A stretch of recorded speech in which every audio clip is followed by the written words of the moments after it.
एक गरीब आदमी था। वो अपनी पत्नी रानो और बेटी पिंकी के साथ एक छोटे से गांव में रहता था। गांव में टुन्नू के पास उसका अपना एक छोटा सा खेत था, जहां पर उसने नींबू के कुछ पेड़ लगाए थे। वो उन पेड़ों पर उगे नींबुओं से शिकंजे बनाकर उन्हें बाजार में बेचा करता था। रानो, मैं खेत से नींबू तोड़कर ला रहा हूँ, तब तक तुम शिकंजी का मसाला तैयार कर दो। कल शिकंजी का सारा मसाला खत्म हो गया। शिकंजे में जब तक मसाला ना पड़ा हो तब तक शिकंजी पीने का मजा ही नहीं आता।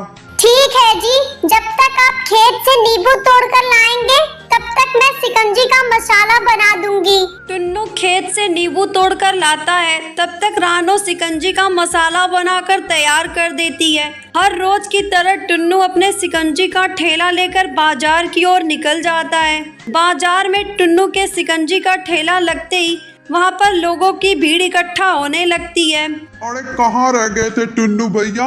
हम सब कब से आपका इंतजार कर रहे हैं। आज तो बहुत गर्मी है, जल्दी से एक एक गिलास सबको ठंडी शिकंजी बना कर दे दो। अब तो हम सबको आपकी शिकंजी की ऐसी आदत पड़ गई है कि जिस दिन आपके हाथ की शिकंजी नहीं पी लेते उस दिन तो हमें खाना भी हजम नहीं होता है। अरे भाई, ये तो बस आप लोगों का प्यार है। आप बैठिए, मैं सभी के लिए शिकंजी तैयार कर देता हूँ। टुन्नू सभी के लिए शिकंजी तैयार करता है और देखते ही देखते कुछ ही देर में उसके ठेले की सारी शिकंजी बिक जाती है। आज तो मेरी शिकंजी रोज से भी जल्दी बिक गई। चलो अच्छा है, घर जाकर थोड़ा आराम कर लूंगा। टुन्नू अपना ठेला लेकर वहाँ से जाने लगता है। तभी कालू कौवे की नजर उस पर पड़ती है और वो तुरंत उसके पास जाता है। तुम तो वही ठेले वाले हो ना जो शास्त्री चौक पर शिकंजी का ठेला लगाता है? हाँ भैया, मैं वही हूँ, लेकिन आज मेरी शिकंजी थोड़ी जल्दी खत्म हो गई है, इसलिए मेरे पास और शिकंजी नहीं है। कल मैं जब आऊंगा तब आप मेरे ठेले से शिकंजी पी लेना। नहीं नहीं, मुझे तुम्हारे ठेले से शिकंजी नहीं पीनी।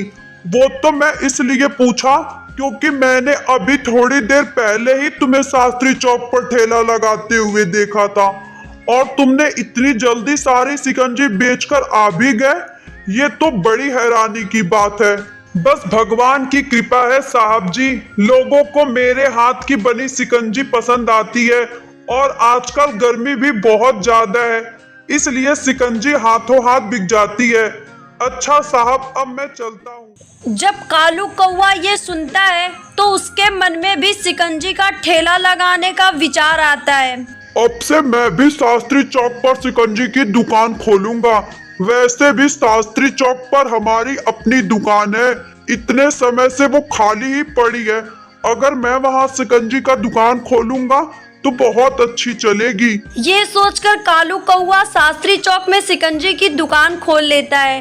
टुन्नू शिकंजी का एक गिलास सभी को 10 रुपए में बेचता था, इसलिए टुन्नू की ग्राहकी कम करने के लिए कालू कौवे ने अपनी शिकंजी 5 रुपए गिलास कर देता है। उसकी दुकान पर शिकंजी का कम दाम देखकर लोगों ने उसके ठेले पर आना शुरू कर दिया। तभी 1-2 दिन बाद टुन्नू अपने एक पुराने ग्राहक से पूछता है, क्या बात है भाई, मैं 2-3 दिनों से देख रहा हूँ तुम मेरे यहाँ शिकंजी पीने नहीं आ रहे। भाई टुन्नू, मैं तो ग्राहक हूँ, मुझे जहाँ सस्ता माल मिलेगा मैं तो वही सामान लूंगा। क्या मतलब? मैं कुछ समझा नहीं। इसमें भला ना समझने वाली कौन सी बात है? टुन्नू भैया, अब वो देखो, वहाँ शिकंजी की नई दुकान खुली है। वो शिकंजी का एक गिलास 5 रुपए में देता है। अब तुम उसी शिकंजी के एक गिलास को 10 रुपए में देते हो। अब तुम इस तरह महंगा सामान बेचोगे तो लोग तुम्हारे पास क्यों आएंगे?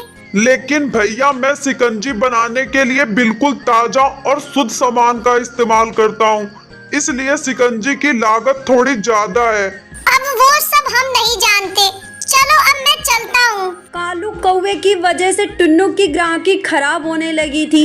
सभी लोग अब कालू कौवे की दुकान पर जाकर शिकंजी पीने लगे थे, जिस वजह से टुन्नू को अपनी शिकंजी का दाम घटाकर 10 रुपए से 5 रुपए करना पड़ा। टुन्नू की शिकंजी का दाम कम होते ही ग्राहक फिर से उसके पास आने लगे, जिस वजह से कालू कौवा मन ही मन गुस्सा होने लगा। ये शिकंजी वाला तो बड़ा ही चालाक निकला।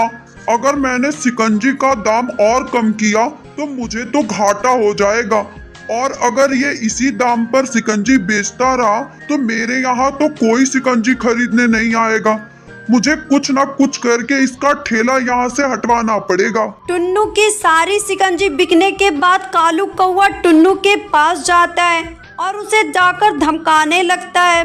तेरी वजह से लोग मेरी शिकंजी के ठेले पर नहीं आ रहे हैं। या तो तू अपनी शिकंजी का दाम बढ़ा ले या अपना ठेला लेकर यहाँ से 9 2 11 हो जा, कहीं और जाके अपना ठेला लगा। अरे भाई, मैं भला यहाँ से अपना ठेला लेकर क्यों जाऊं? मैं तो सालों से ही अपना ठेला यहीं पर लगा रहा हूँ। अगर यहाँ से किसी को जाना है तो तुम जाओ। वैसे भी जब तुम्हें पता था कि यहाँ पर इतने सालों से मैं शिकंजी बेचता हूँ, तुम्हें भला यहाँ पर शिकंजी का ठेला लगाने की क्या जरूरत पड़ी?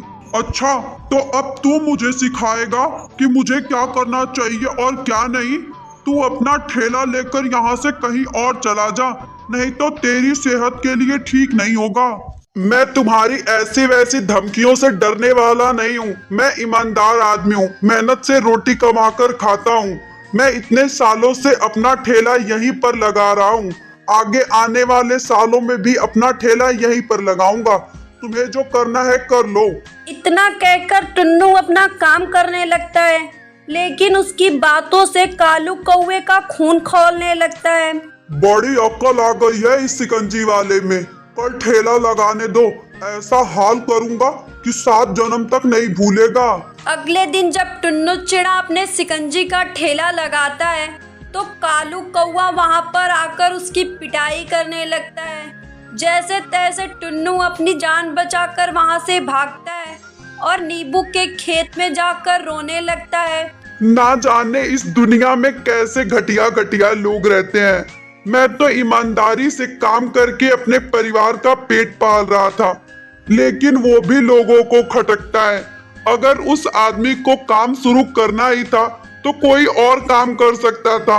एक तो जबरदस्ती अपनी शिकंजी की दुकान खोली, ऊपर से मुझसे मारपीट कर वहां से मुझे भगा दिया। क्या इस दुनिया में शरीफ लोगों की कोई जगह नहीं है? मेहनत करके रोटी कमाना भी पाप है क्या? शांत हो जाओ टुन्नू, तुम ये सब क्या बोल रहे हो? अरे, ये आवाज कहाँ से आ रही है? मैं तुम्हारे खेत की नींबू हूँ। जब से तुमने इस खेत में पहला नींबू का पेड़ लगाया था, तब से मैं यहाँ पर हूँ। लेकिन तुम मुझसे बात कैसे कर पा रही हो? मैं तुमसे बात इसलिए कर पा रही हूँ क्योंकि मैं एक जादुई नींबू हूँ। मैं तुम्हें परेशान देखी और तुम्हारी बातें सुनी तो तुमसे बात करने के लिए यहाँ चली आई। मुझे जरा ठीक से बताओ, आखिर तुम इतने परेशान क्यों हो? जादुई नींबू के पूछने पर टुन्नू उसे सारी बात बताता है, जिस पर जादुई नींबू बहुत ज्यादा गुस्सा हो जाती है। उस आदमी की इतनी हिम्मत कि उसने तुम्हारे साथ ऐसा किया, मैं उसे छोड़ूंगी नहीं। मैं उसे ऐसा सबक सिखाऊंगी कि वो खुद आकर तुम्हारे पास माफी मांगेगा। इतना कहकर जादुई नींबू वहां से गायब हो जाती है और कालू कौवे के घर पहुंच जाती है। अपने सामने जादुई नींबू को देखकर कालू कौवा बहुत ही डर जाता है। अरे अरे, ये भला कैसा नींबू है? इसके तो हाथ पैर और आंखें भी हैं। कहीं तुम कोई भूत तो नहीं हो? मैं कोई भूत तो नहीं हूँ, लेकिन तुम्हारे सारे भूत अभी उतार देती हूँ। तुमने जो टुन्नू के साथ किया है उसका अच्छी तरह से बदला लूंगी तुमसे। इतना कहकर जादुई नींबू उसकी पिटाई करने लगती है। अरे छोड़ दो, मुझे बहुत दर्द हो रहा है। तुझे तो मैं बिल्कुल नहीं छोड़ूंगी। तूने टुन्नू जैसे शरीफ आदमी के साथ इतना बुरा व्यवहार किया, उसे इतना मारा पीटा, ऐसा करते हुए तुझे शर्म नहीं आई? मत मारो मुझे, मैं तुमसे वादा करता हूँ मैं खुद जाकर टुन्नू से माफी मांग लूंगा और फिर उसे कभी परेशान नहीं करूंगा। जादुई नींबू की बात से कालू कौवा बहुत ही ज्यादा डर जाता है और जाकर टुन्नू से माफी मांगता है। अगले दिन टुन्नू अपना ठेला लगाता है। उस दिन के बाद से कालू कौवा उसे कभी दिखाई नहीं देता। उसके बाद टुन्नू जादुई नींबू के पास जाता है और उसकी मदद के लिए उसे शुक्रिया अदा करता है। उस दिन के बाद से जादुई नींबू उसके पास रहने लगती है।